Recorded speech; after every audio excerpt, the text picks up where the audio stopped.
Rebonjour chers frères et sœurs, nous sommes donc à la vidéo suivante qui nous amène devant le message du Christ. Je tourne pour vous montrer la progression de la lumière divine.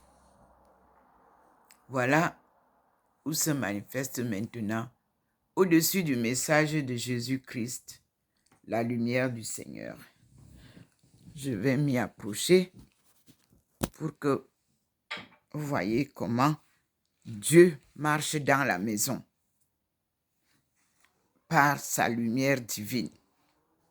Une présence divine visible. Nous sommes donc maintenant ici où le Seigneur illumine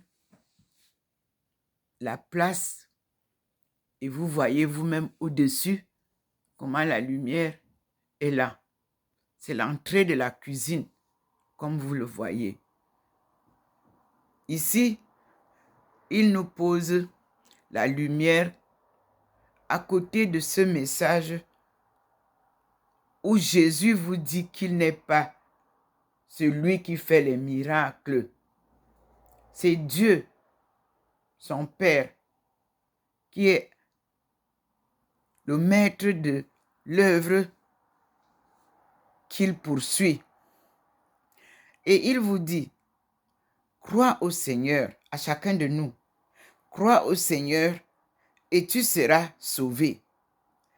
Il ne dit pas, crois à Jésus et tu seras sauvé. Non, il est posé au milieu parce qu'on nous montre qui parle.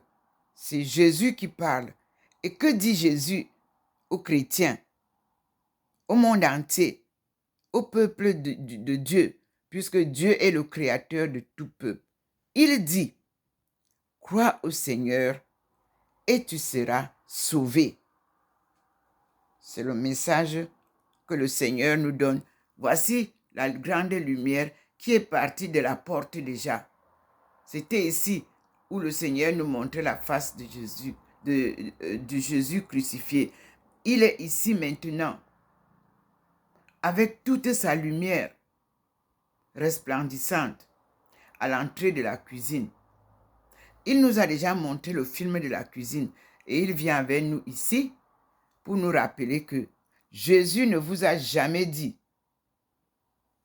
qu'il est celui que vous appelez Seigneur, le créateur du monde. C'est Dieu le Père.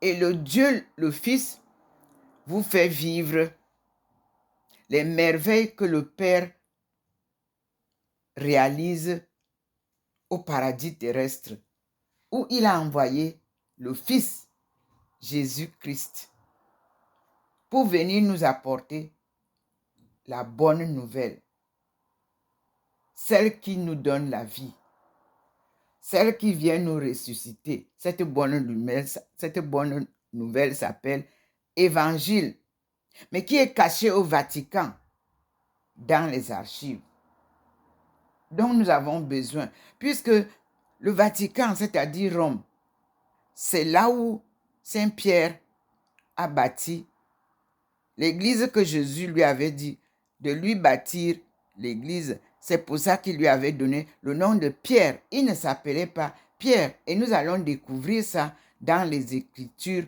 de l'Évangile.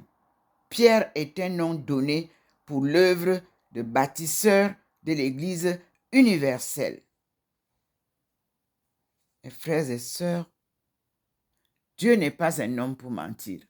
Regardez comment il pose la lumière que vous avez vue, qui est comme qui nous montrait la bouche, qui était comme le poisson. Cette lumière circule avec nous depuis là où je suis assise et arrive à la cuisine. Et à l'entrée de la cuisine, vous avez donc Jésus qui nous parle.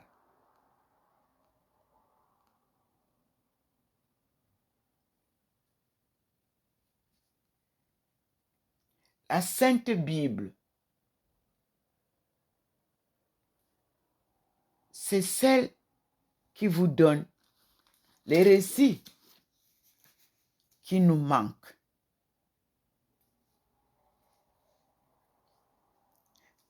Et la Sainte Bible nous renvoie à ces écritures-là, où Jésus lui-même, prêchant cette parole-là, puisait ses enseignements. Et c'est pour ça que le Seigneur demande que cette écriture de l'ancienne alliance et de la nouvelle alliance nous soit révélée, afin que nous voyions ensemble comment redresser l'Église qui est dans un tourbillon d'une crise sans nom. Et le tribunal a commencé. Les victimes sont à l'attente des résultats de ce nouveau tribunal des crises de l'Église. La pédophilie, l'adultère, l'escroquerie, la manipulation, la corruption, la haine, la création des guerres. Nous sommes devant un bouleversement du monde, car notre monde a été tourné à l'envers. Et Dieu vient retourner son monde à l'endroit pour sauver ses innocents, son peuple choisi pour sa gloire. Après les 7 siècles qui avaient été annoncés, nous sommes au 21e siècle, annoncé comme siècle africain. Ce n'est pas moi qui l'ai dit. Aux Nations Unies, on a donc proclamé le siècle 21 comme siècle de l'Afrique. Et les Africains réclament cette sortie de la colonisation et Dieu la leur donne. La sortie de la colonisation leur donne la liberté, la fierté, la reconnaissance de leur sens humain et surtout leur souveraineté.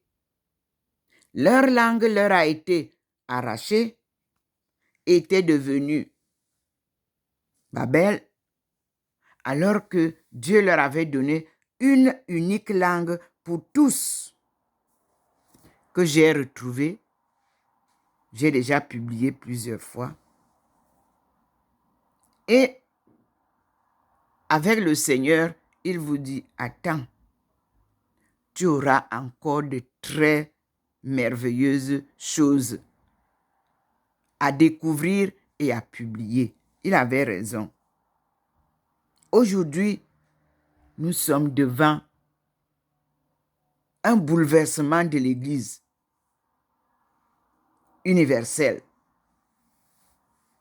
Nous sommes devant la vérité qui devait nous être proclamée par ces églises. Et ils ont échoué à leur mission. Ceux qui se sont dit être serviteurs de Dieu et maman. Dieu leur dit non. Ou vous servez Dieu, ou vous servez maman.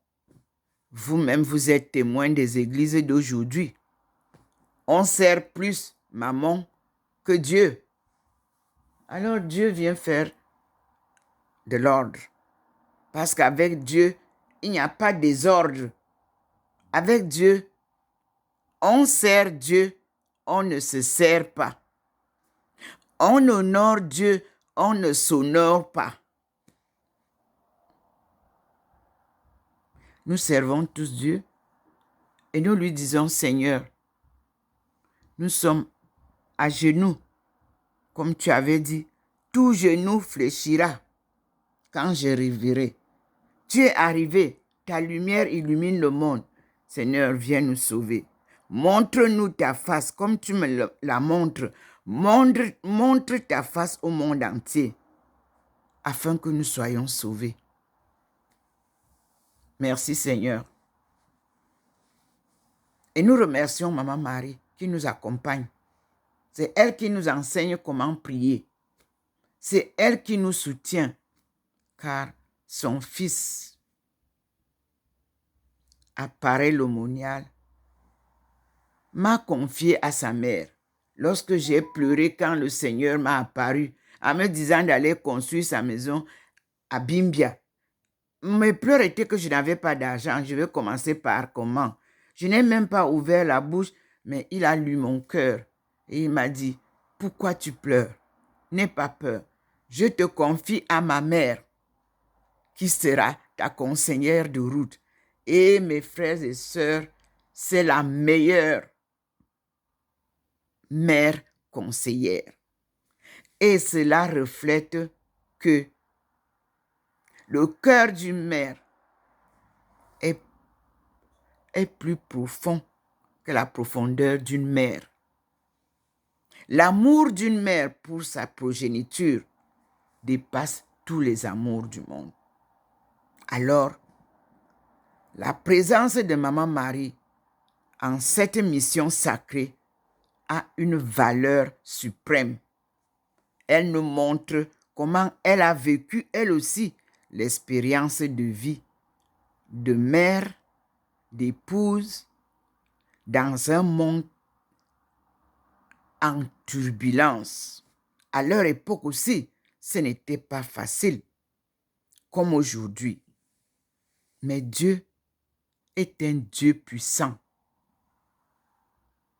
maître de toute la terre et de tout ce qui habite. Il proclame la fin de la colonisation. Il ramène son peuple à sa souveraineté.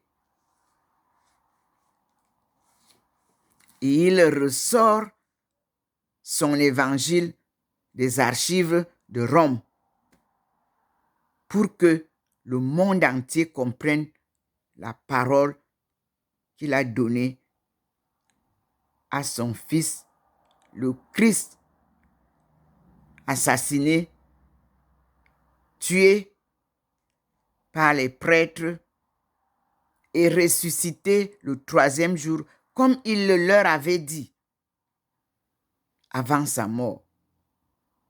Cette prophétie-là a eu lieu le jour de la Pâque, lorsque Thérèse nous rappelle que Marie de Magdala, épouse de Jésus-Christ, partit très tôt à la tombe pour voir, après l'enterrement de son mari, la tombe. Et à ce 3e jour que nous appelons la Pâque, c'est elle qui découvre que le corps du Christ n'est plus dans la tombe. Et puis Jésus vient lui apparaître et lui dit, Marie.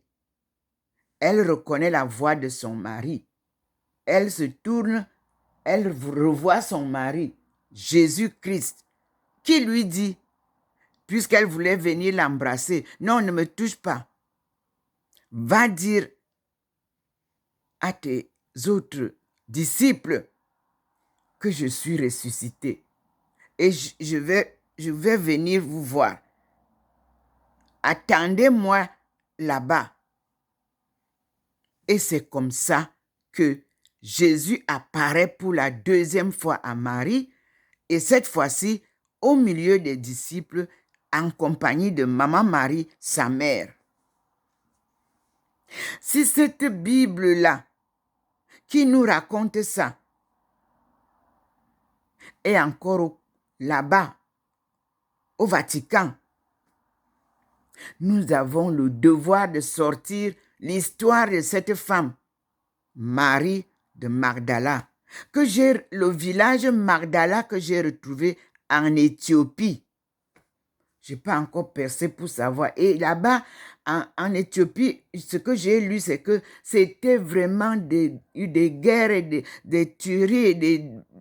Mais je dis au Seigneur, merci, parce que marcher avec toi, on est sur le chemin de la vérité. Tout ce qui est caché, ta lumière fait voir cela. Il ressuscite les morts, comme Jésus avait ressuscité Lazare par ton pouvoir. Tu me fais ressusciter les livres, les histoires qui nous ont plongés dans cette colonisation et surtout dans cette ignorance de ta parole. Alors, à tous mes frères et sœurs, honorons la sainte face de l'humilier Christ. Ici, j'ai reçu ça en anglais. Et vous avez cette photo qui ressemble exactement à la photo que le Seigneur m'a donnée. Appareil l'aumônial. Personne ne peut arracher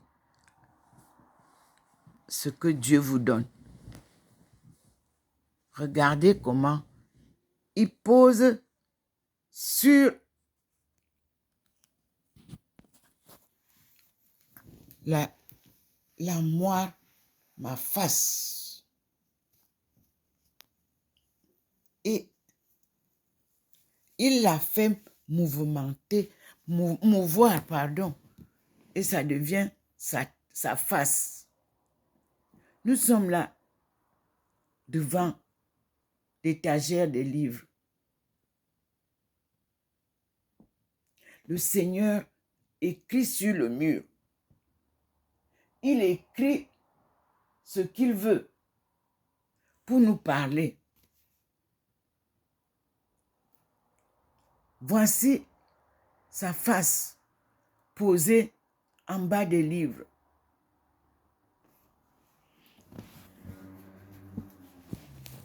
Je vais ouvrir le compartiment. Mais avant de le faire, je vous montre. Voilà le Seigneur, voilà les petits points. Ici, j'ouvre. Et là, je vois ce livre. Je ferme. Artisans et partisans de la croix. Marc Colère.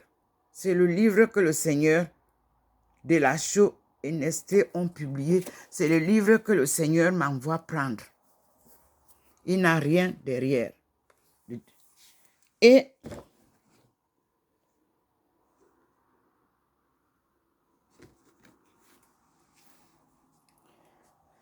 je vois ici Sainte Claire d'Assise, document. Et ça, j'avais été passer mes expériences des couvents au couvent de Nérac, le couvent de Claire, Sainte Claire, les Clarisses. Et là-bas, j'avais devant la Sainte Vierge qui m'a apparu très tôt le matin, comme j'habitais le côté où les visiteurs habitent, et je traversais juste un petit jardin à l'entrée de la bibliothèque, et puis j'entrais pour aller prier très tôt le matin. Il ne faisait pas jour. On commence très tôt la prière. Et là, la Sainte Vierge m'a apparu. J'en ai parlé à la mère Carmel.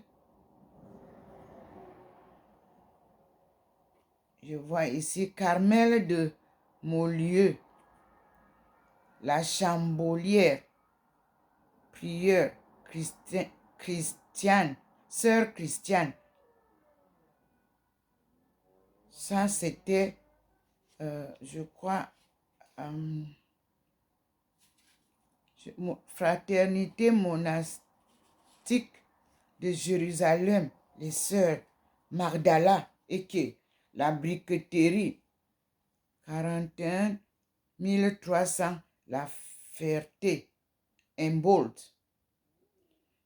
Ça, téléphone 02 54 96 22 73. Sœur supérieure, sœur Marie-Sophie. Ça, c'est, je devais y aller. Les sœurs de Jérusalem. Et j'y suis allée. Et j'ai visité, mais je n'ai pas vu Magdala, la briqueterie. Donc, ici, je trouve le petit papier dont on parle de Magdala, mais je garde dans le livre. Ici, c'est Sainte Claire d'Assise. On dit procès et bulle de canonisation, texte de chroniqueur, texte législatif et table. Et c'était les éditions franciscaines. Alors que la sœur m'avait offert. Parce que elle m'a même offert aussi une année d'études bibliques. J'avais été inscrite à Paris. Elle a payé. Merci ma sœur. Et la mère de cette maison de prière où j'ai appris à prier tous les matins en lisant la parole. Parce que là-bas, elle prie, elle lise la parole. Et donc, il est dit que en 1983 paraissait la première édition de l'ouvrage Sainte Claire d'Assise document. C'est l'œuvre d'un franciscain, historien du Moyen Âge et connaisseur hors pair de Sainte Claire et de son épouse. Non, et de son époque, pardon. C'est-à-dire hors pair de Sainte Claire et de son époque. Damien Vareux, décédé en 1998. C'est lui qui avait rassemblé, présenté et traduit tous les documents sources sur Sainte Claire. Il avait même prévu la composition de cette deuxième édition avec une meilleure intégration des notes et des nombreux textes inédits du XIIIe siècle. Elle paraît 4 ans après sa mort, mais reste son œuvre, comme il avait été le principal artisan de l'ouvrage équivalent Saint François d'Assise document, qu'on ne peut séparer de celui-ci. Donc, c'est Sainte Claire que le Seigneur me montre là pour que nous voyions ensemble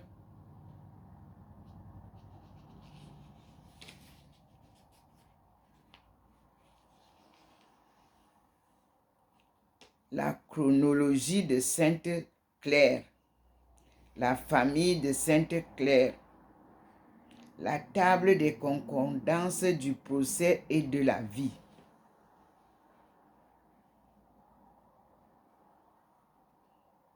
Et ici, à la 4e partie, documents contemporains.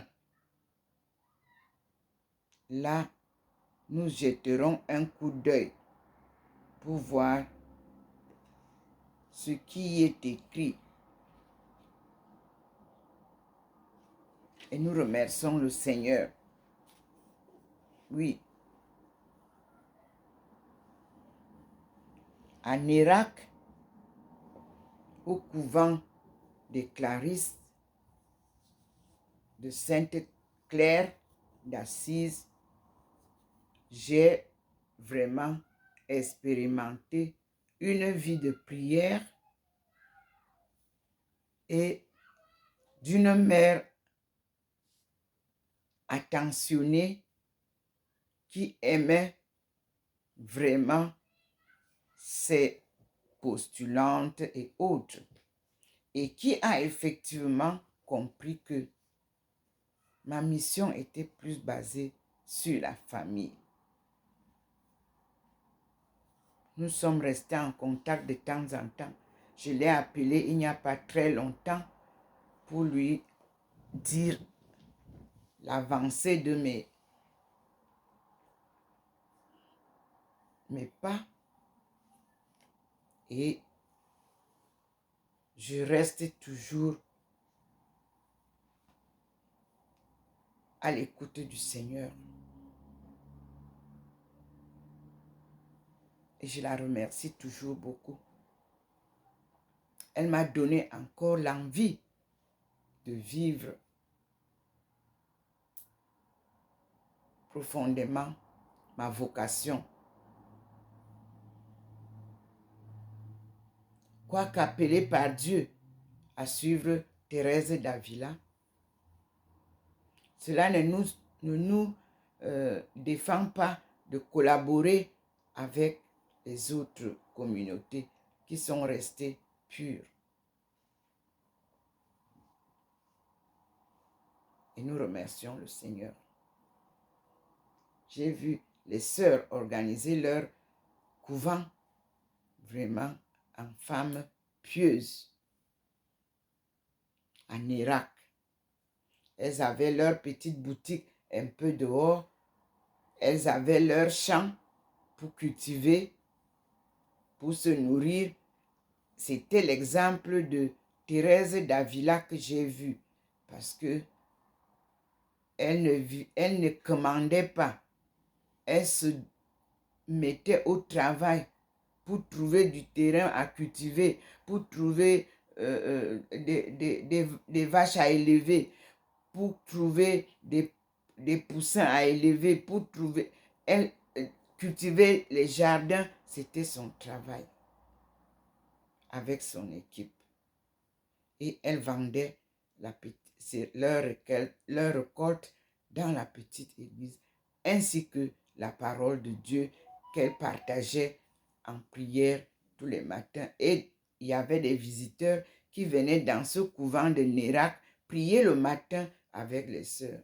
Ça m'a vraiment impressionné et j'ai beaucoup aimé. Par rapport à toutes les 4 couvents que j'ai visités, c'est le couvent qui m'a marqué.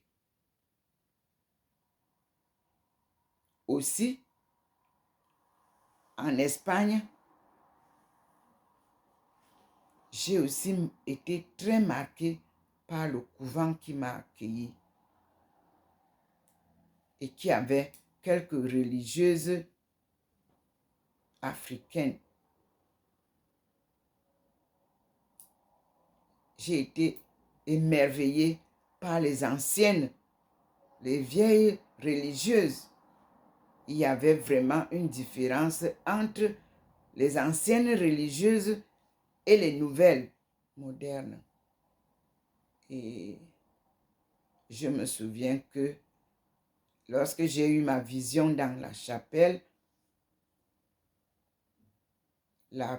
une des anciennes religieuses est venue me donner une petite médaille de ce que j'ai vu. Marie portant Jésus, pardon.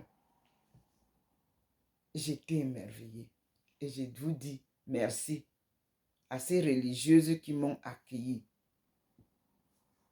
Ma plus difficile et amère expérience a été dans le couvent à côté de Paris, le couvent de Faustine.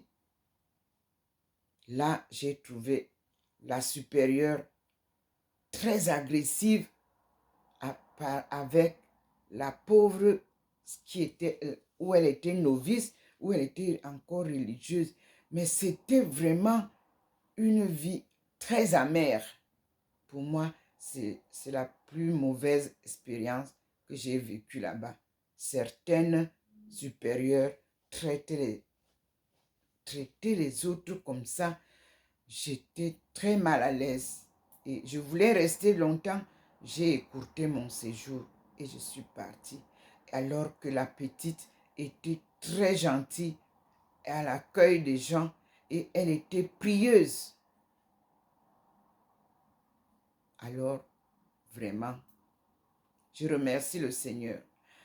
À Paris aussi, je suis allée et j'ai été aussi tant émerveillée que déçue parce que les expériences ne sont pas les mêmes.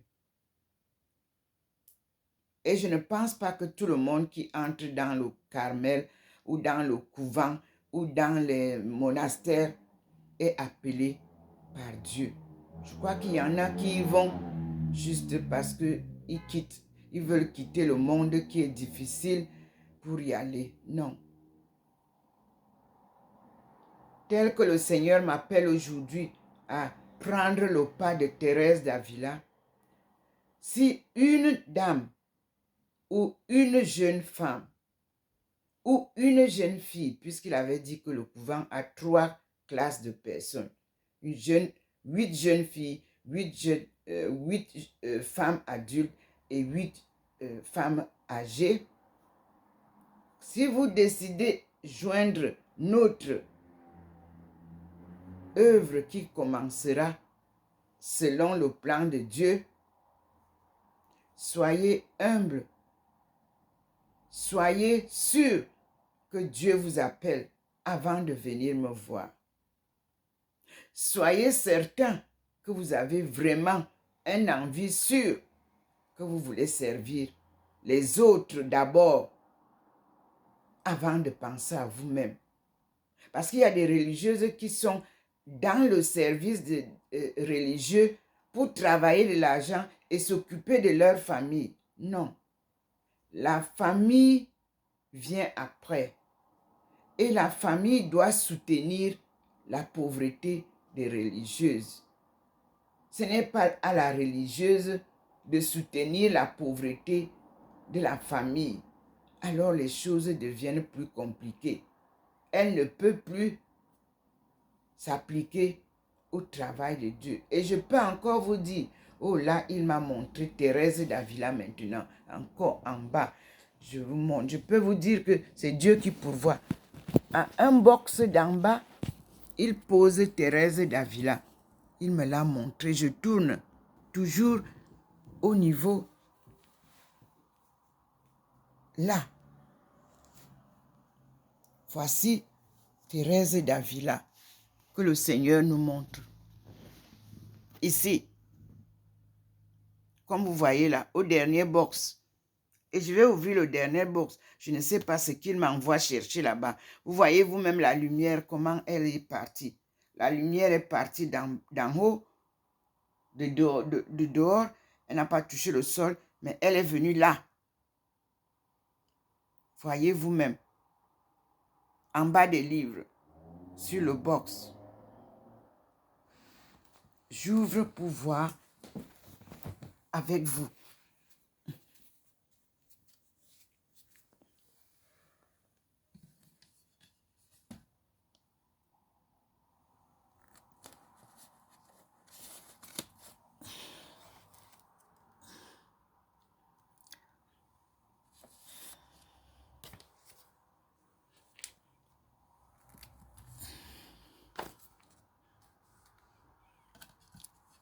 Et je repars avec vous. Devant ce box que je viens d'ouvrir, le Seigneur me montre le plan du salut. D'abord, le Seigneur me montre ceci. Le rétablissement de l'évangile de Jésus-Christ. Mes frères et sœurs, je vous dis que Dieu vous parle en plusieurs manières. Voilà la lumière qui est là-bas. Et ici commence ceci que j'avais eu. chez les Mormons, mais chez The Book of Mormon, another testament of Jesus Christ. C'est Dieu qui m'envoie chez les Mormons, les Mormons. Et ici, parce qu'ils sont venus parfois me rendre visite, j'y suis allée.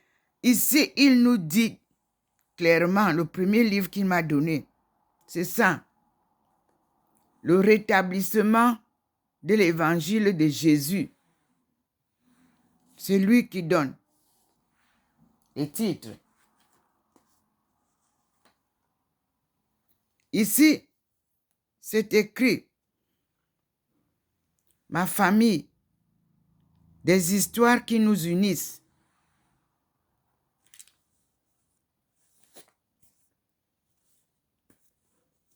Ici, il nous donne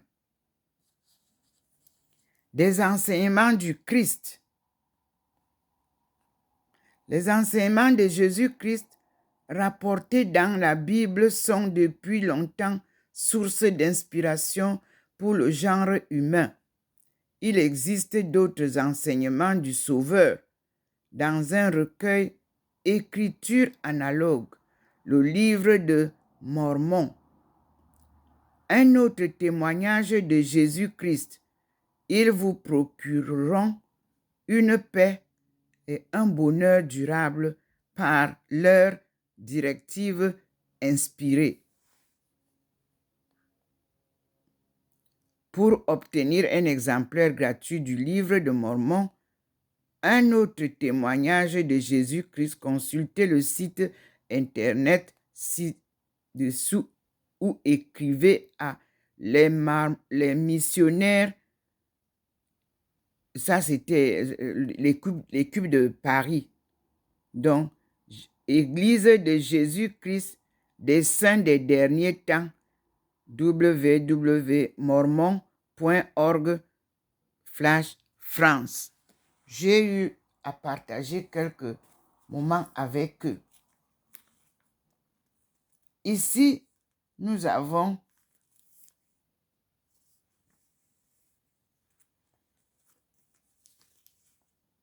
la parole du jour. Chaque jour, un mot d'encouragement à la source.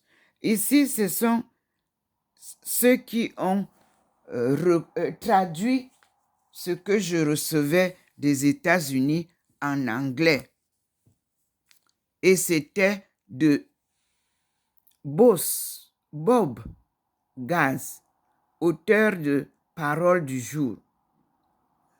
Lui, je l'avais suivi, il m'envoyait les écritures quand il avait vu ce que je publiais et il dit 20 ans après leur première parution, les textes de méditation quotidienne de Bob Gaz sont lus par plus de 7 millions de personnes à travers le monde et touchent le cœur des gens pour les conduire sur le chemin de Jésus.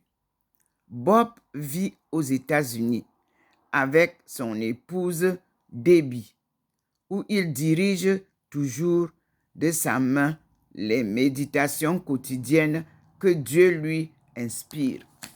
Ceci, il m'avait envoyé ça pour me dire qu'il va falloir que je m'organise et pour voir comment lui, il a fait, afin que chaque jour que Dieu m'inspire, je puisse partager avec vous le monde entier. Donc, il m'a envoyé ça gratuitement et sans jamais me demander un rond. Et puis, il est mort.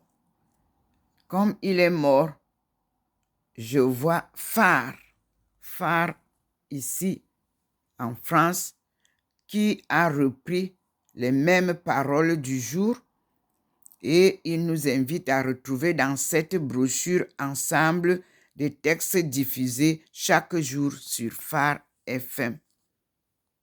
Voilà. Nous cheminons tous avec le Christ. Donc, si nous cheminons tous avec le Christ, il n'y a donc pas de différence entre nous. Le Seigneur envoie encore une lumière sur ce box-là. Et j'y vais encore avec vous. Je tourne talon. La lumière y est fixée. Comme vous voyez, là voilà la lumière. Elle vient au sol là. Et vous voyez bien, la présence qui est là maintenant est masculine.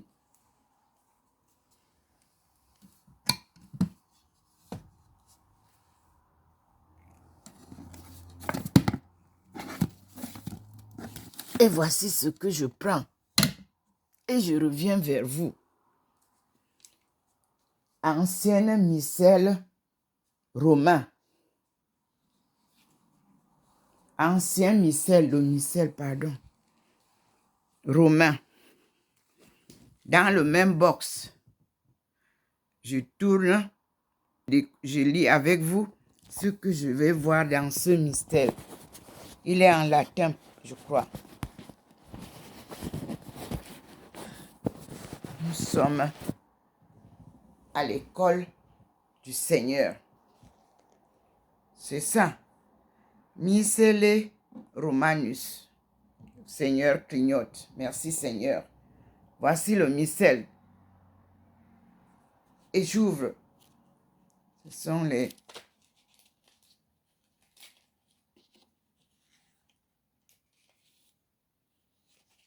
Je mets ça pour que vous voyez, pour que la première page soit bien lue. Et je tourne un moment.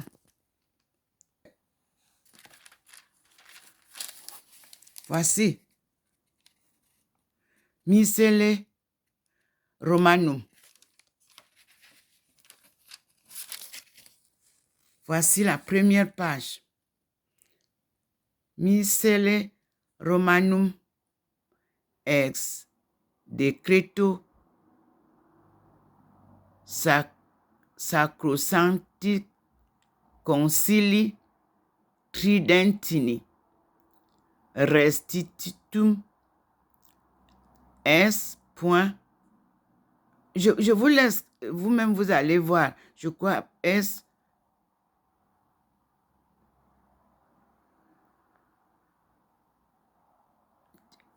Non, je ne lis pas parce que je ne sais pas lire, je ne veux pas raconter n'importe quoi. Donc, nous sommes là. Les Santia Ordinario, Divina Miseratione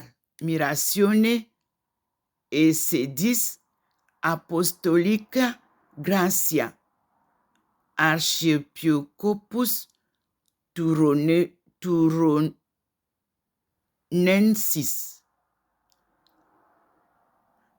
Alors, c'est pas, je vois, omnibus has litteras visuris salutem et benedictionem et domino. Je crois que ce que nous voyons en haut est ce que l'Église a comme machin. Et nous voyons que on parle du pape 8 et on parle de cum et Clemente pape 8 et Urbano papa 8 decretum sit nequis typographus missale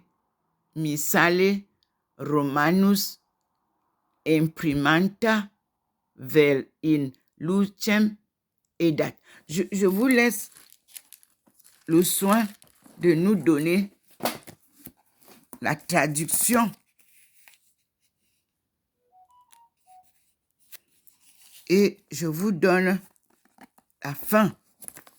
Qui a écrit, qui a publié Concordam omnia cum originalibus infidem, etc.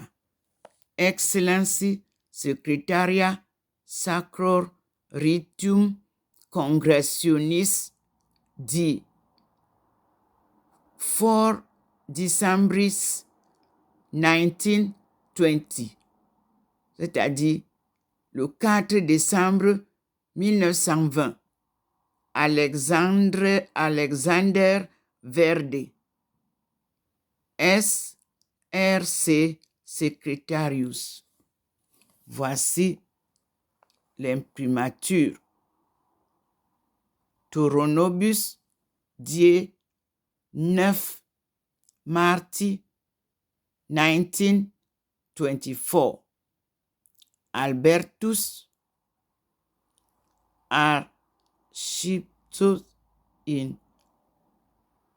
je crois que c'est Touron. Vous aurez l'occasion de découvrir donc qu'est-ce qui a changé de ce que nous avons là et de ce que nous avons aujourd'hui. C'est le Seigneur qui nous envoie ça.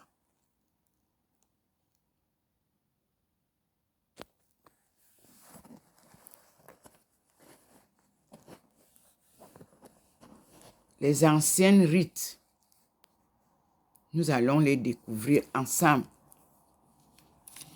J'espère que nous avons. C'est le Toronibus Typis Nem. Je crois que nous aurons. Et c'est Bénédicti 15. Nous aurons l'occasion. Je vous remonte bien la page. Recherchez ça et nous retrouverons la vérité. Ça a été publié en 1940. Voici la page et voici la date.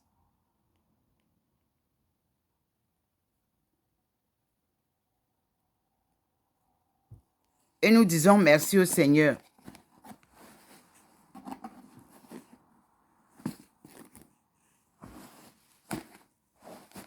Je remets en place.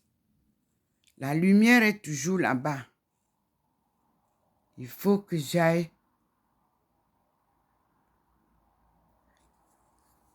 Je m'en vais revoir qu'est-ce qui est là-bas.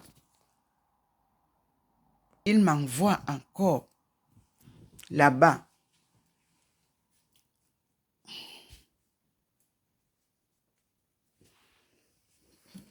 Vous avez vu, je me courbe là. Me voici, je tourne. Voici la lumière qui m'amène là. Et le petit point est là. Donc, il me faut à tout prix prendre ce qui est là. Qu'il veut que je prenne. La lumière est partie sur ce petit livre.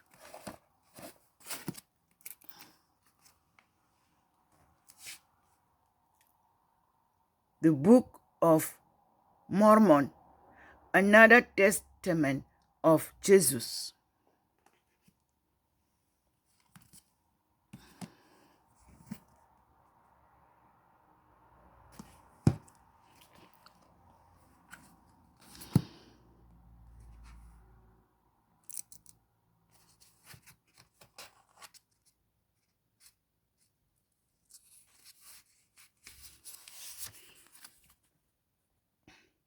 Quel espoir y a-t-il pour nos chers disparus? Ça, nous allons lire. Il m'envoie ici. Il y a 3 livres ici.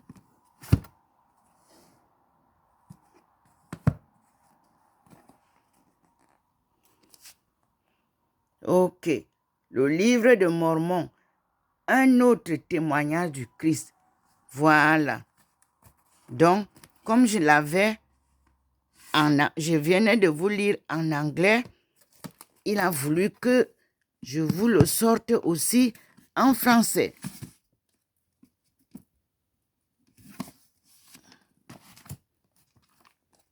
Voici ce qu'il y a.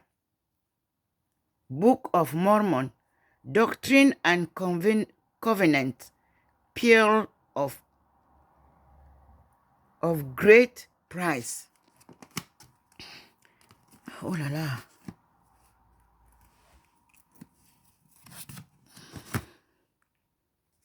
Ici, the Holy Bible of the Mormon.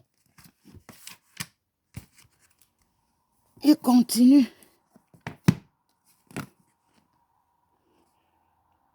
Book of Mormon, Doctrine and Covenant, Pearls of Great Price.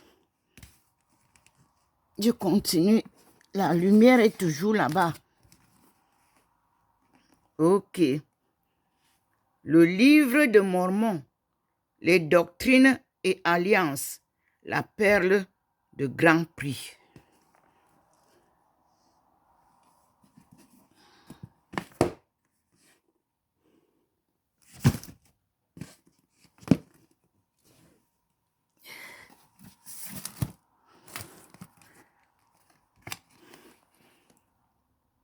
The New World Translation of the Scriptures. J'ai tout pris. Vous pouvez voir. Ici, c'est vide. Et je ferme. Et je prends tous ces livres-là que le Seigneur veut me montrer. Il me guidera dans la lecture et la connaissance des Écritures des Mormons. Et je vous assure, quand ces enfants-là venaient ici, venant des États-Unis, c'était des enfants très joviaux. Des enfants très assidus. La jeunesse qui venait ici, c'était des jeunes dans les 25, 26 ans, 30 ans, qui partaient des États-Unis pour venir s'aimer la graine de Mormon en France. Voici les livres. Vous voyez comment la lumière est grande? Voilà les livres que le Seigneur a donnés tout à l'heure. Et sa lumière s'étend, comme vous voyez. Je quitte là.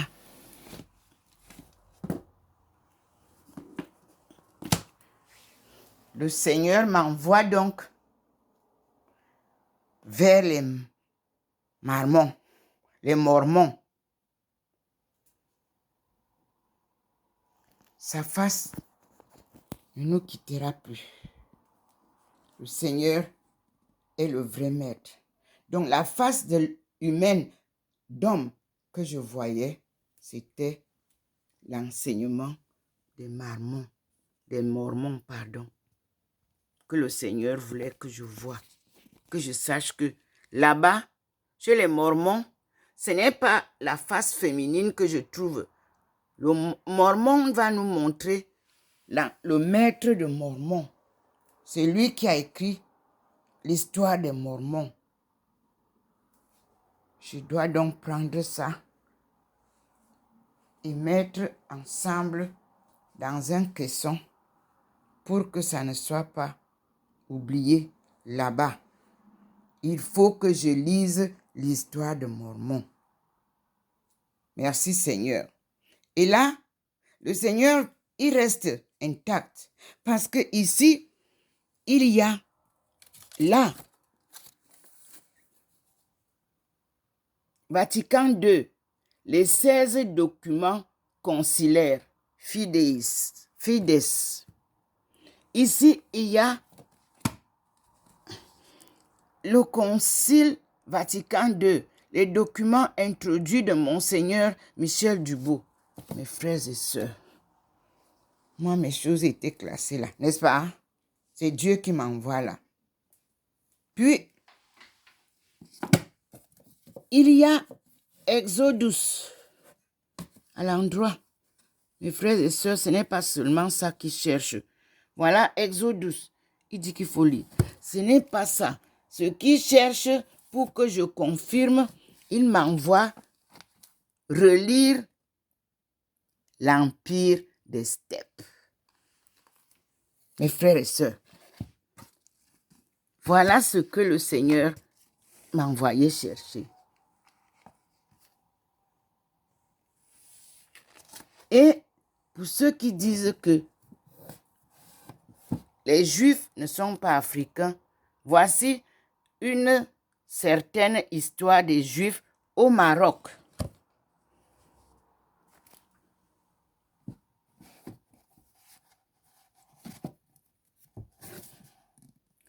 Et pour ceux qui me connaissent et qui m'ont suivi en Guyane, voici celle que je suis allée suivre pas à pas, son histoire en Guyane. Le Seigneur me rappelle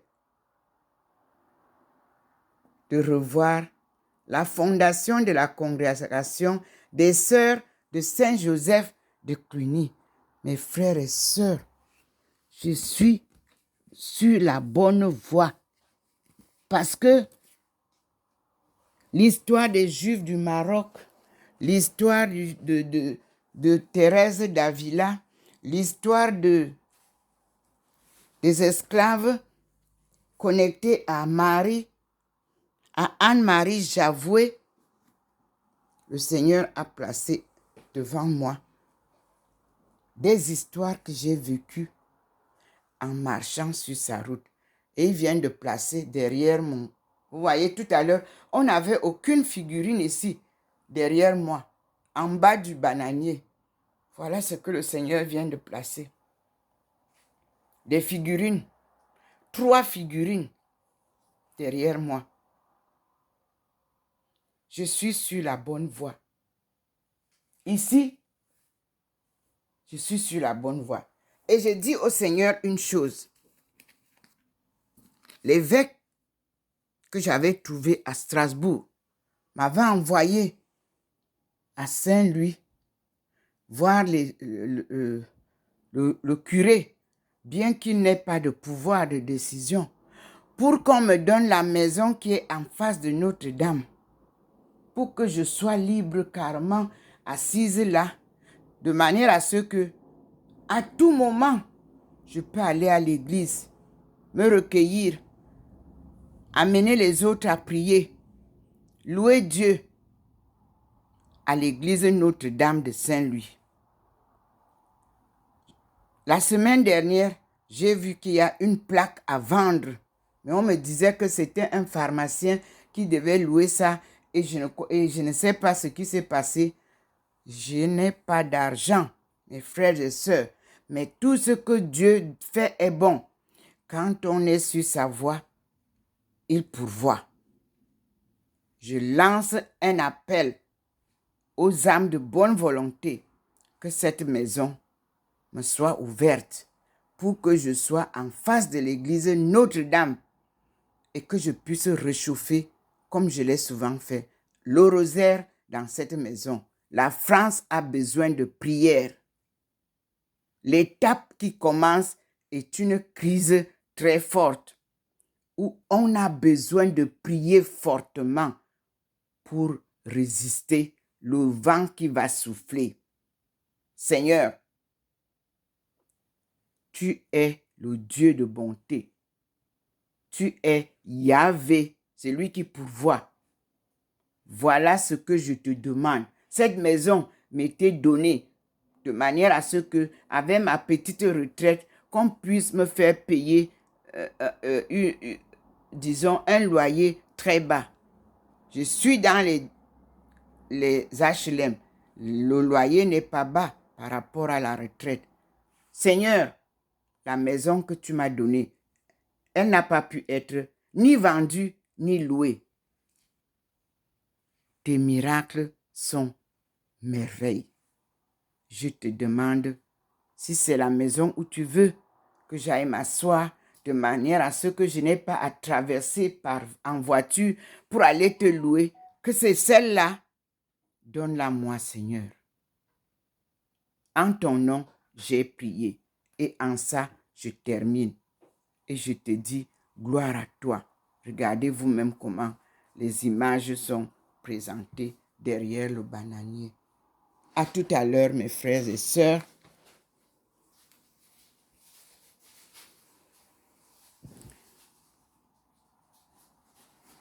Vous voyez comment il est placé. Il me faut enlever tous ces livres-là, là-bas.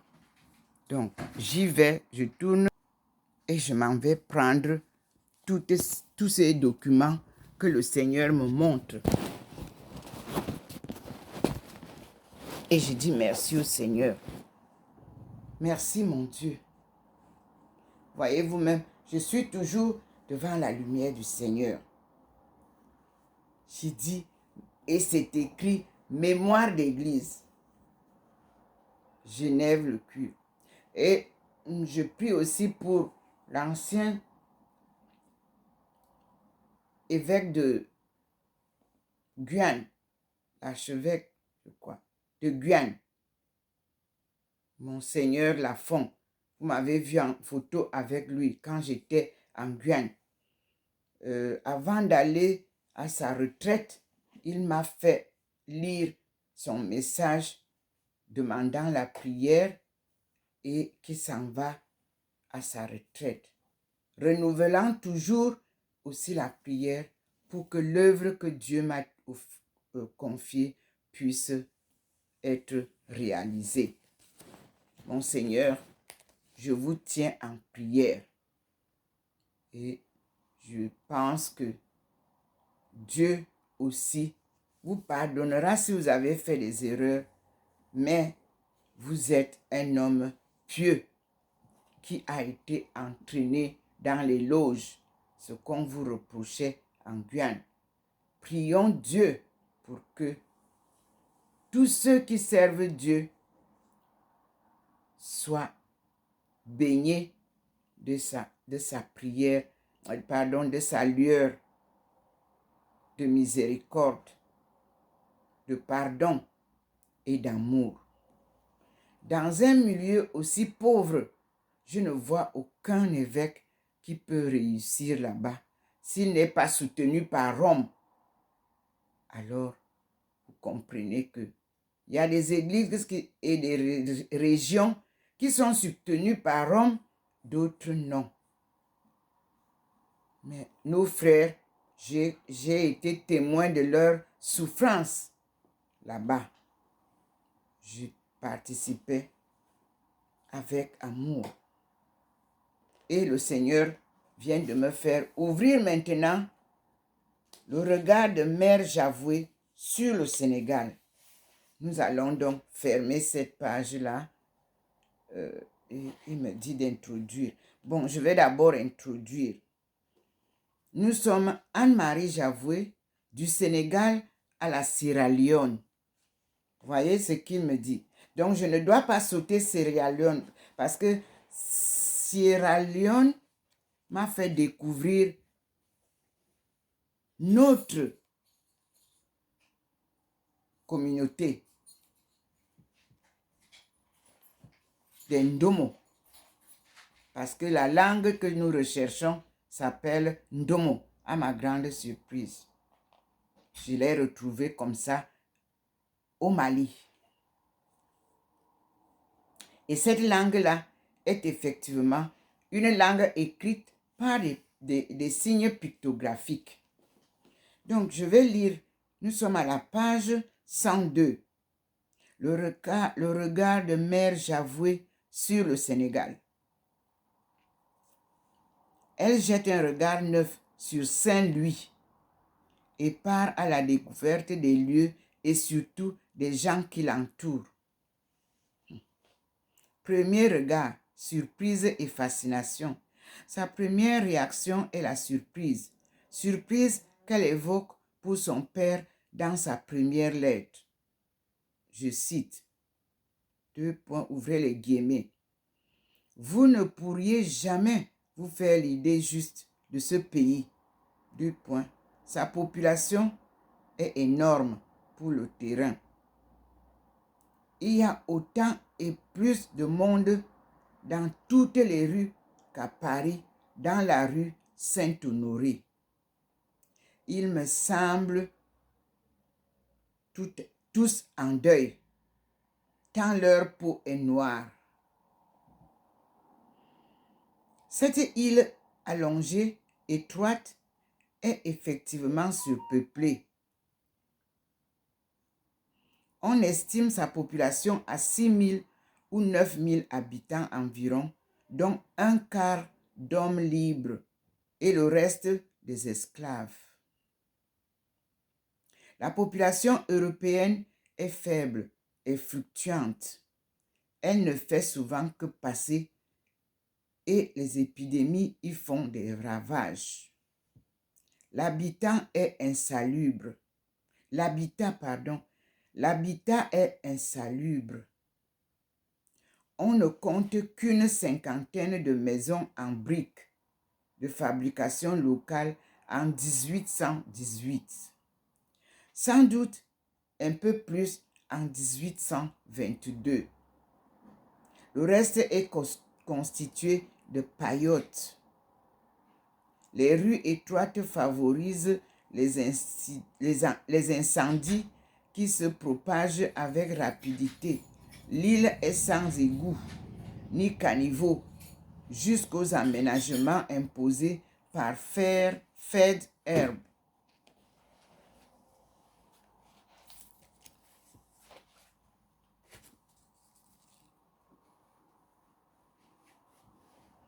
Mère Javoué ajoute sans s'attarder sur sa première réaction de surprise.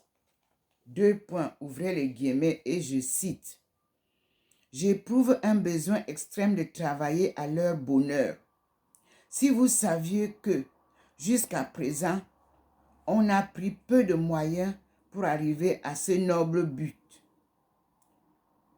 Je vais commencer avec bien peu de choses, mais l'espérance bien fondée, mais vous voyez comment le Seigneur scintille.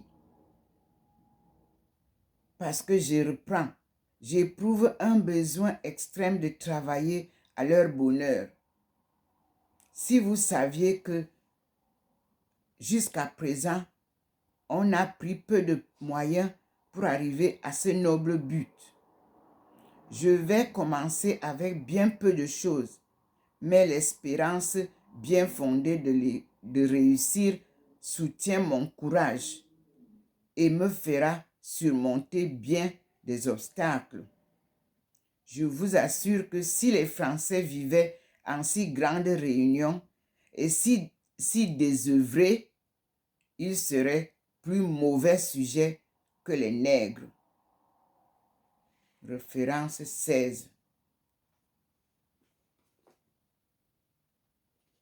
On va voir référence 16. Que nous dit 16? Le lexique.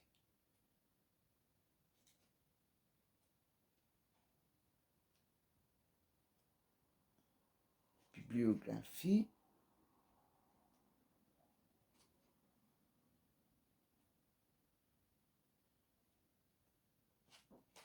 Je n'ai pas.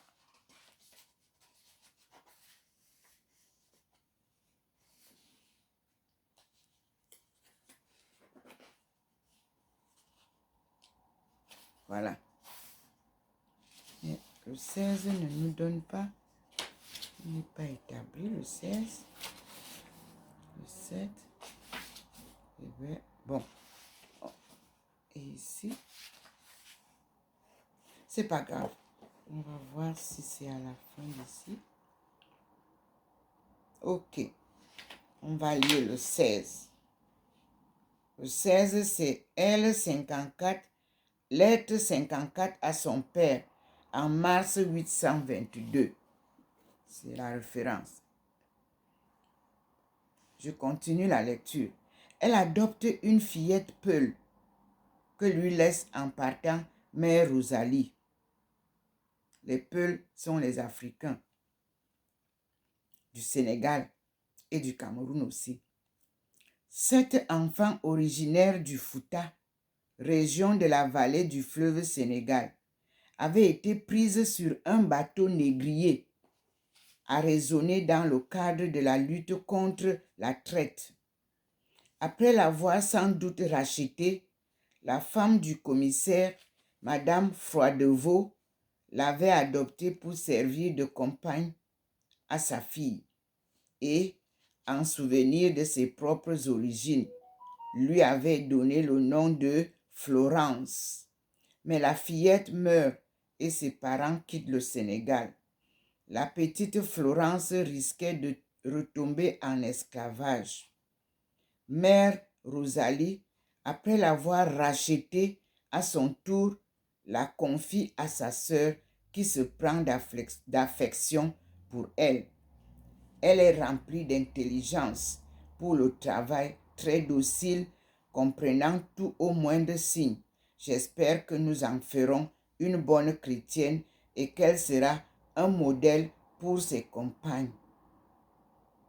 Lettre, référence 17, lettre 54 à son père en mars 1822. Florence lui rend son affection et devient sa fidèle compagne.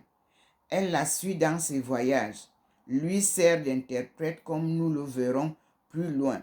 Et Mère Javoué n'omet jamais de donner de ses nouvelles et de ses progrès quand elle écrit à Mère Rosalie en France ou à Bourbon, sachant combien cette dernière est restée attachée à sa protégée.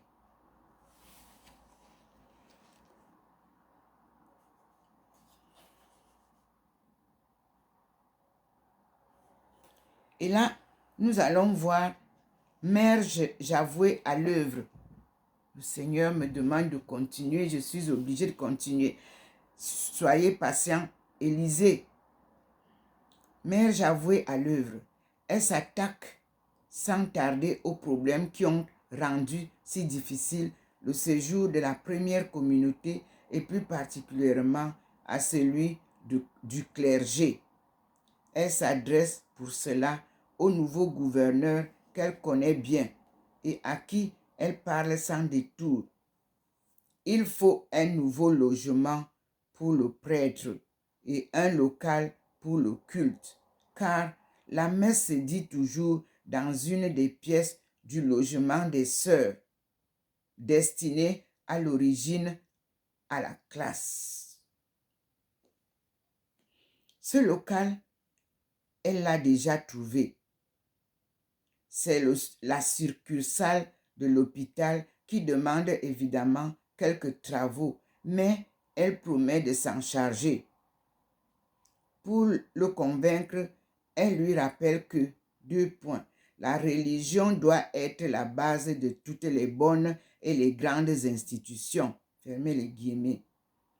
Rejoignant ainsi les instructions du ministre de la Marine et que, par conséquent, il faut un endroit pour recevoir ceux qui veulent venir et, entre guillemets, pour les instruire, les édifier par les cérémonies qui, si elles ne sont pas d'une grande nécessité pour les personnes instruites, sont indispensables, nécessaires pour des Africains. Fermez la guillemets. C'est Mère Javoué qui parle. Ces exigences, pleines de bon sens, trouvent un accueil favorable chez le gouverneur. Et la succursale devient chapelle et le restera jusqu'à ce que les chrétiens saint-louisiens se cotisent pour participer à la construction d'une véritable église en 1828. L'abbé Baradère aurait lancé dès 1821 une souscription en argent et en journée de travail pour construire une église. Il aurait obtenu de les couper un engagement à fournir briques et chaux et la transmission d'une liste d'objets nécessaires pour le culte. Mais l'église n'est inaugurée et consacrée qu'en 1828.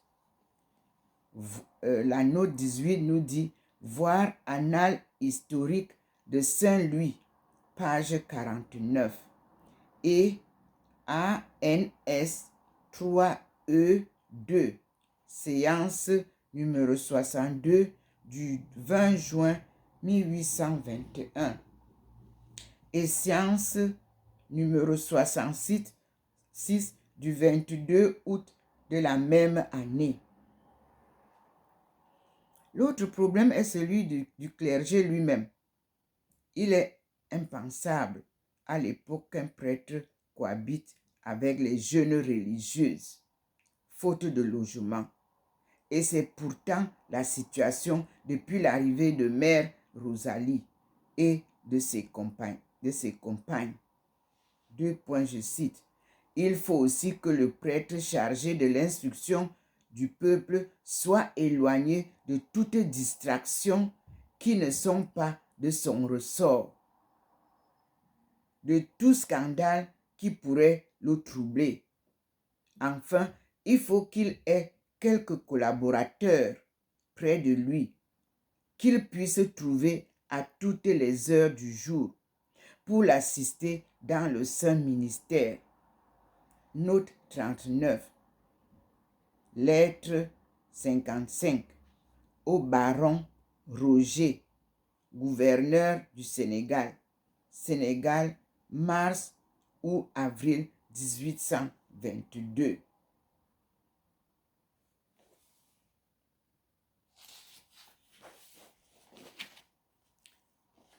Cette dernière remarque montre que si Mère Javoué est consciente de la nécessité d'éviter que se reproduise cet exode de prêtres mal préparés à leur nouveau ministère, elle comprend aussi combien la solitude peut être pesante pour un prêtre qui se sent peu considéré, marginalisé et découragé devant le peu de moyens qui lui sont donnés. Elle dit plus tard, deux points, je cite, « Il faudrait être deux. » Fermez les guillemets. Elle voudrait une société de prêtres comme elle l'écrit, dans l'espoir de trouver une solution rapide avant de quitter la France. Mère Javoué avait pris les contacts avec des prêtres qui lui semblaient susceptibles de devenir missionnaires. Elle écrit à l'un d'eux, du diocèse d'Amiens, qu'elle espère convaincre de la rejoindre. Je cite, « Comme les pères du désert, vous devez tourner vos vies du côté de l'agriculture afin d'inspirer à la jeunesse l'amour du travail. L'étude peut s'accorder avec l'agriculture, différents métiers que vous sentez comme moi être nécessaires pour les besoins de la vie. Dans le nombre des enfants dont vous prendrez soin, on tirerait de la foule ceux qui auraient le goût et la capacité de devenir prêtre. Alors, on formerait un petit séminaire qui, par la suite, donnerait des ministres de notre religion à toute l'Afrique. » Note 20. C'est la lettre 56 à un ecclésiastique du diocèse d'Amiens. Amiens est là où, ce diocèse est là où a vécu aussi certains prêtres d'Obala. C'est alors Amiens, Sénégal. On ne comprend donc pas. Vous voyez, le diocèse d'Amiens, on dit Sénégal, avril 1822. Elle écrit du Sénégal en avril 1822. On continue. Il lui faut parler à ses confrères. 2 points, je cite. Dites-leur bien qu'il faut un parfait désintéressement. En un mot, il ne faut avoir en vue que le ciel. Fermez les guillemets. Cette lettre se termine sur un ton plus sévère à propos d'un autre postulant éventuel.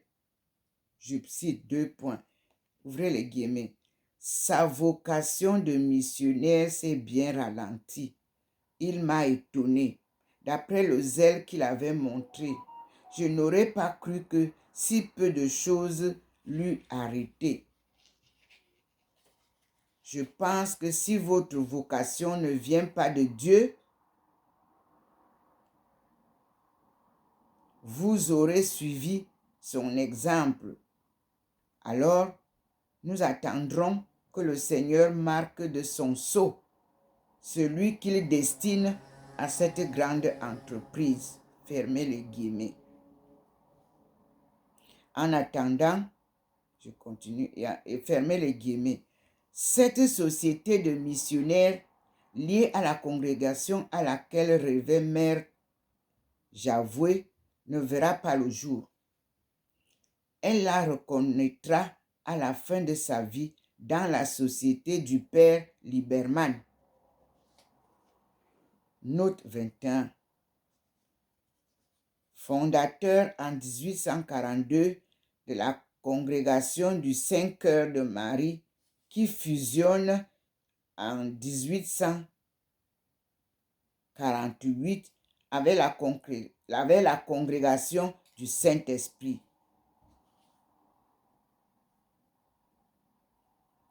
Il faut parler des confrères, vous avez compris, non? Et vous avez compris comment Anne-Marie Javoué nous décrit 2 congrégations, une Saint-Cœur de Marie et l'autre la congrégation du Saint-Esprit.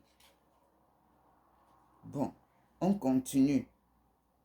Dans la société du père Liberman, elle nous décrit les 2 à la note 21.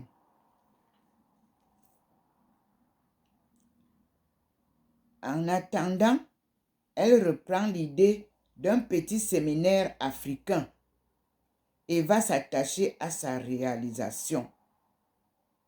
Saint-Louis est de nouveau sans prêtre avec le départ du préfet apostolique Baradère, qui, découragé, a donné sa démission et part en même temps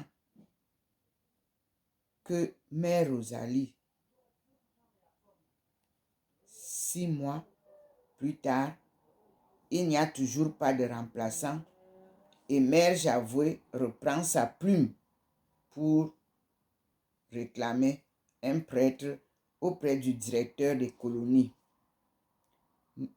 Nous laisserez-vous encore longtemps sans prêtre? Savez-vous qu'il faut bien de la vertu et du courage à des pauvres religieuses pour se soutenir au milieu des impies européens? Sans le secours de la religion et sans les consolations qu'elle procure? C'est la note 22. Lettre 67. Mauduit, Monsieur Mauduit, directeur des colonies. Saint-Louis, le 20 novembre 1822. Quand le nouveau préfet, l'abbé Fournier, arrive enfin, elle part pour la Gambie. Mais elle a réglé pour lui l'attribution d'un logement et son entretien, de sorte qu'il soit indépendant des sœurs. Elle craint qu'il ne se plaise pas et, entre guillemets, qu'il montre du chagrin pour ceux qui nous ont quittés, Enfin, nous ferons tout notre possible pour lui donner de la consolation et le soulagement dans ses travaux, mais il faudra qu'ils fussent deux. Lettre, note 23, lettre 69, à Mère Clotilde, à Bailleul, Saint-Louis, le 30 novembre 1822. Nous continuons la lecture. L'abbé Fournier ne se décourage pas et au contraire donne une nouvelle vie à la petite communauté chrétienne de l'île. Mais en février 1824, il meurt à Gorée en revenant de Gambie et il faudra attendre encore un an avant que son remplaçant n'arrive. Tout cela conforte Mère Javoué dans son idée d'instruire des enfants noirs et d'en faire des prêtres s'ils ont la vocation.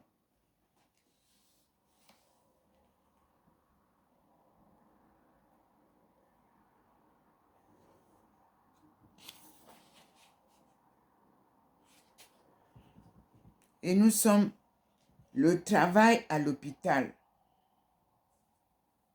Maintenant, c'est Anne-Marie Javoué du Sénégal à la Sierra Leone, 1822-1824. Je lis, c'est à partir de la page 105 du livre Anne-Marie Javoué, fondatrice de la congrégation des Sœurs de Saint-Joseph de Cluny, 1779-1851, écrite par Geneviève Lecuir Nemo. C'est une publication de Cartala, Mémoire d'église. Je continue. Le travail à l'hôpital.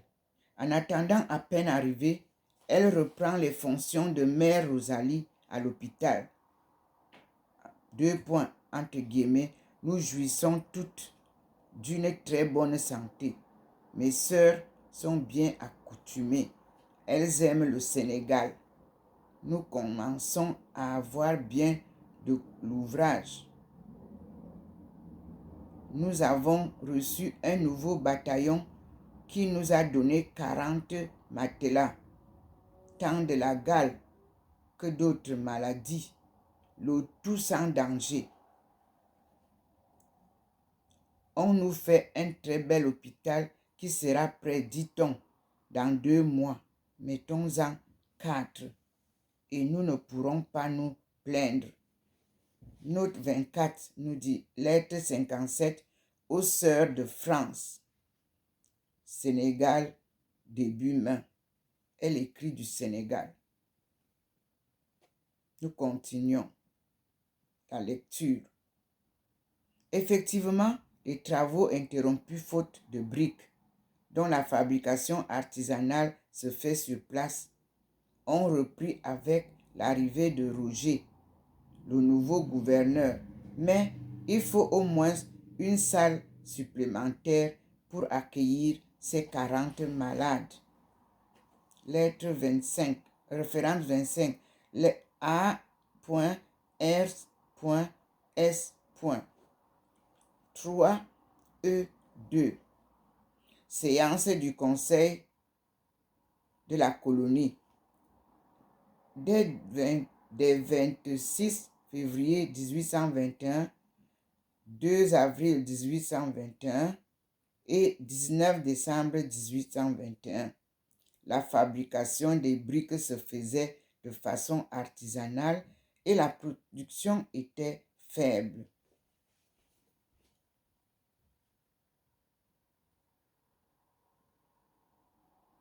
Nous continuons la lecture. Il faut aussi répondre aux nouveaux besoins prévisibles avec l'hivernage qui s'annonce. Cela ne facilite pas le travail des sœurs qui se poursuit au milieu du chantier de l'hôpital, comme le dit avec humour Mère Javoué. Ouvrez les guillemets. Je cite, « Nous sommes un peu en désordre par rapport au grand nombre d'ouvriers. » Fermez les guillemets. Elle montre toujours à la ligne. Elle montre toujours un solide bon sens, actif et efficace, sans jamais se décourager. Malgré les difficultés qui pourtant lui paraissaient grandes au premier moment, l'hôpital était en un si mauvais état, fermez les guillemets, et référence note 26. Je lis. Ces difficultés dont Mère Rosalie avait tant souffert sont confirmées par le chirurgien chargé du service de santé pendant cette période. Son